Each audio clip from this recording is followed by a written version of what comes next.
কাছাড় পুলিশের ড্রাগস বিরোধী অভিযান অব্যাহত। কাছাড়ে 2 কোটি টাকার হেরোইন সহ আটক 2 পাচারকারী।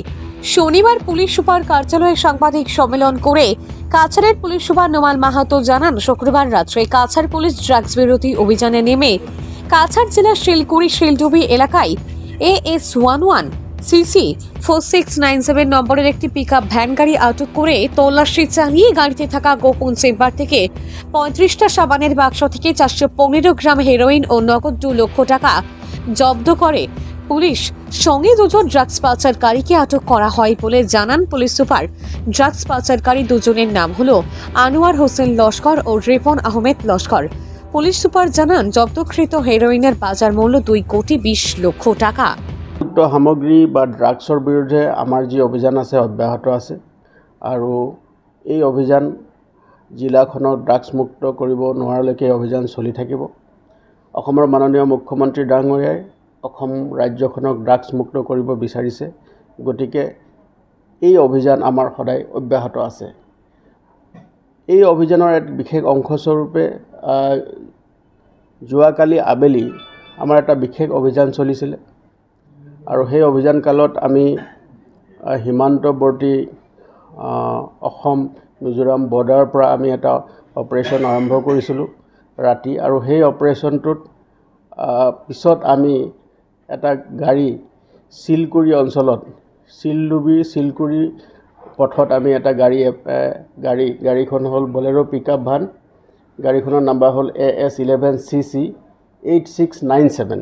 এই গাড়ীখন আমি শিলকুৰি ৰোডত আমি ইণ্টাৰচেপ্ট কৰোঁ, আৰু যেতিয়া গাড়ীখন আমি খানতালাচি চলাওঁ, গাড়ীখনত 2জন ব্যক্তি আছিলে, এজন চালক আৰু এজন ব্যক্তি গাড়ীখনত আছিলে।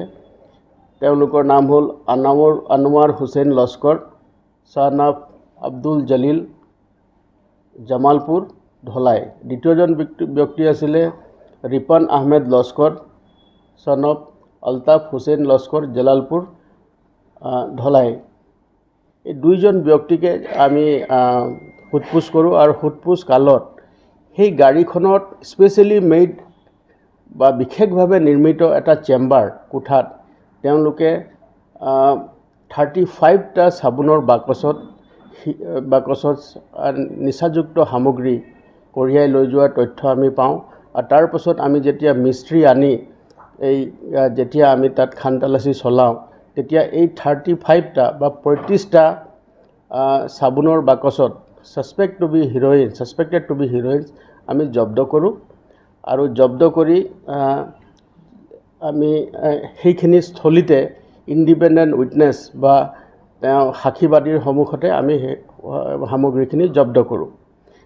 এই অভিযান কালত আমি যিখিনি সামগ্ৰী আমি জব্দ কৰিলোঁ, সেইখিনি আমি তাত ড্ৰাগ টেষ্টিং কিটৰ দ্বাৰা তাত পৰীক্ষণ কৰা হয়, আৰু পৰীক্ষণ কালত এইটো আমি তাত পজিটিভ যিটো ৰিজাল্ট আমি পাইছোঁ, আৰু তাৰ পাছতে লগে লগে আমি গোটেই সামগ্ৰীখিনি আমি জব্দ কৰিছোঁ গাড়ীৰ সৈতে। আৰু তাৰ লগতে এই যিখিনি সামগ্ৰী নিচাযুক্ত সামগ্ৰী আমি জব্দ কৰিলোঁ, সেই নিচাযুক্ত সামগ্ৰীখিনিৰ ওজন যেতিয়া আমি ৱেইট লওঁ, ওজন হ'ল 415 গ্ৰামছ, আৰু তাৰ লগতে 2 লাখ কেছ এমাউণ্ট নগদ ধন, 2 লাখ নগদ ধন তেওঁলোকৰ পৰা আমি জব্দ কৰিছোঁ। আৰু এই যিখিনি নিচাযুক্ত সামগ্ৰী আমি জব্দ কৰিবলৈ সক্ষম হ'লোঁ, সেই নিচাযুক্ত সামগ্ৰীখিনিৰ চোৰাং বজাৰত আজিৰ মূল্য হ'ব প্ৰায় 2 কোটিৰো অধিক, প্ৰায় 2 কোটি 20 লাখ টকা হ'ব। গতিকে সামগ্ৰীখিনি আমি জব্দ কৰিলোঁ। দুজন ব্যক্তিক তেওঁলোকে চুবুৰীয়া ৰাজ্যৰ পৰা, আমাক প্ৰাৰম্ভিক তদন্তত দেখা গৈছে যে তেওঁলোকে চুবুৰীয়া ৰাজ্যৰ পৰা তেওঁলোকে এই সামগ্ৰীখিনি প্ৰায় 1 সপ্তাহৰ আগতে তেওঁলোকে এই সামগ্ৰীখিনি লুট কৰিছিলে, আৰু লাহে লাহে তেওঁলোকে তাৰ পৰা অহা আৰম্ভ কৰিছিলে এটা আন্তঃৰাষ্ট্ৰীয় সীমা অঞ্চলৰ পৰা, আৰু আমি তেওঁলোকক ফ'ল' কৰি আছিলোঁ, আৰু তাৰপিছত যোৱা নিশা আমি তেওঁলোকক ধৰিবলৈ সক্ষম হ'লোঁ। আৰু এই অভিযান কালত যিসকল লোক আৰু জড়িত হৈ আছে, এই যি নিচাযুক্ত সামগ্ৰীত অবৈধ যি সৰবৰাহ হৈছিলে, এই সৰবৰাহৰ লগত যিসকল ব্যক্তি আৰু জড়িত হৈ আছে, তেওঁলোকক আমি টেকনিকেল এনালাইচিছৰ জৰিয়তে তাৰ আপৱাৰ্ড লিংকেজ আৰু ফৰৱাৰ্ড লিংকেজেছ বেকৱাৰ্ড লিংকেজেছ আৰু ফৰৱাৰ্ড লিংকেজেছ যি আছে তেওঁলোককো আমি ধৰিবৰ কাৰণে আমি চেষ্টা কৰি আছোঁ। আৰু আমাৰ যে এই অভিযান আছে নিচাযুক্ত সামগ্ৰীৰ বিৰুদ্ধে এই যি অভিযান আছে সেই অভিযান অব্যাহত থাকিব।